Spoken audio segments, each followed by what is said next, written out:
मसीह की यीशु पप्पा मिनिस्ट्री में आपका स्वागत है। आज हम पढ़ेंगे भजन संहिता चैप्टर 47, 48 एंड 49। वीडियो को स्टार्ट करने से पहले आप मेरे चैनल को सब्सक्राइब, लाइक एंड शेयर जरूर कर दीजिए ताकि ऐसे ब्लेसिंग वीडियो आपके पास इजीली पहुंच सके। परमेश्वर हमारा राजा।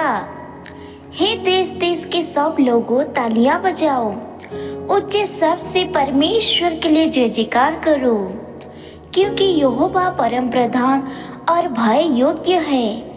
वह सारी पृथ्वी के ऊपर महाराजा है। वह देश देश के लोगों को हमारे सम्मुख नीचा करता और जाति जाति को हमारे पांवों के नीचे कर देता है। वह हमारे लिए उत्तम भाग चुन लेगा, जो उसके प्रिय याकूब के घमंड का कारण है।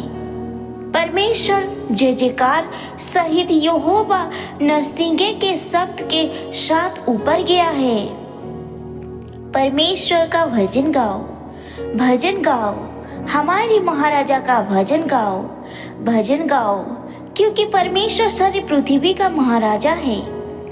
समझ बूझ कर बुद्धि से भजन गाओ। परमेश्वर जाति जाति पर राज्य करता है। परमेश्वर अपने पवित्र सिंहासन पर विराजमान है।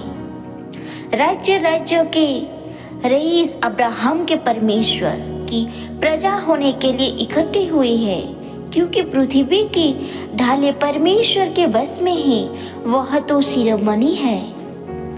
भजन संहिता अध्याय 48। सिय्योन में परमेश्वर की महिमा। हमारे परमेश्वर के नगर में और अपने पवित्र पर्वत पर यहोवा महान और अति स्तुति के योग्य है। सिय्योन पर्वत ऊंचाई में सुंदर और सारी पृथ्वी के हर्ष का कारण है। राजा धीरज का नगर उत्तरी सिरे पर है। उसके महलों में परमेश्वर ऊंचा गढ़ माना गया है। क्योंकि देखो, राजा लोग इकट्ठे हुए, वे एक संग आगे बढ़ गए।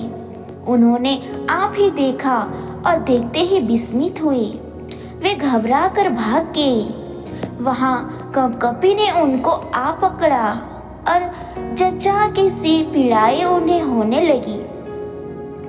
तो पूर्वी वायु से तर्शीश के जहाजों को तोड़ डालता है। सेनाओं के यहोवा के नगर में, अपने परमेश्वर के नगर में जैसा हमने सुना था वैसा देखा भी है।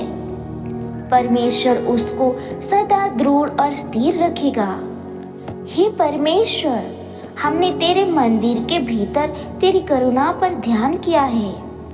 हे परमेश्वर, तेरे नाम के योग्य तेरी स्तुति पृथ्वी के छोर तक होती है। तेरा दाहिने हाथ धार्मिकता के भरा है। तेरे न्याय के कामों के कारण सिय्योन पर्वत आनंद करे और यहूदा के नगर की पुत्रियां मगन हो।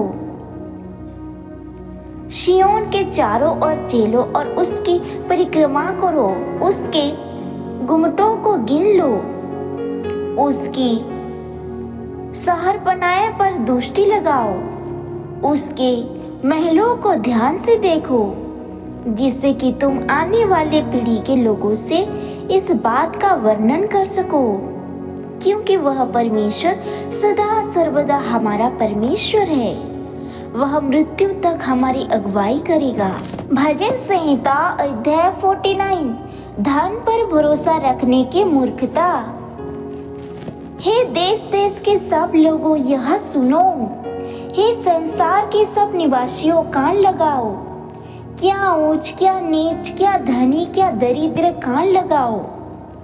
मेरे मुंह से बुद्धि की बातें निकलेगी और मेरे हृदय की बातें समझ की होंगी। मैं नीति वचन की ओर अपना कान लगाऊंगा। मैं वीणा बजाती हुई अपने गुप्त बात प्रकाशित करूंगा। विपत्ति के दिनों में मैं क्यों डरूं, जब अधर्म मुझे आ घेरे। जो अपनी संपत्ति पर भरोसा रखते और अपने धन की बहुतायत पर फूलते हैं, उनमें से कोई अपने भाई को किसी भांति छुड़ा नहीं सकता है और ना परमेश्वर को उसके बदले प्रायश्चित में कुछ दे सकता है। क्योंकि उनके प्राण की छुड़ौती भारी है, वह अंत तक कभी ना चुका सकेंगे।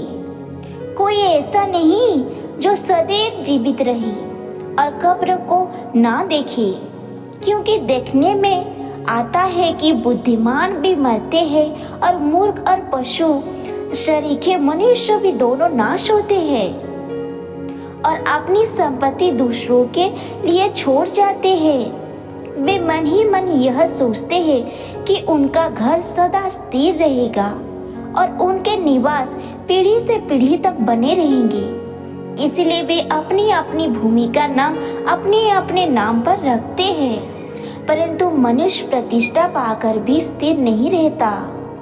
वह पशुओं के समान होता है जो मर मिटते हैं। उनकी यह चाल उनकी मूर्खता है, तो भी उनके बाद लोग उनकी बातें से प्रसन्न होते हैं।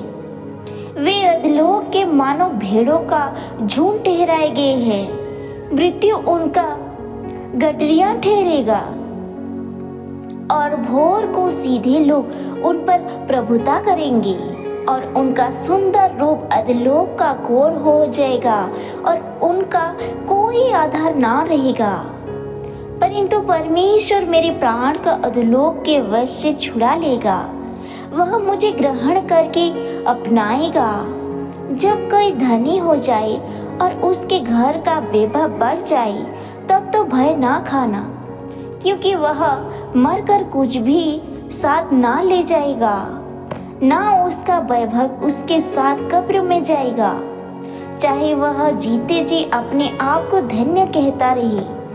जब तू अपनी भलाई करता है, तब वे लोग तेरी प्रशंसा करते हैं, तो भी वह अपने पुरखाओं के समाज में मिलाया जाएगा, जो कभी उजियाला ना देखेंगे।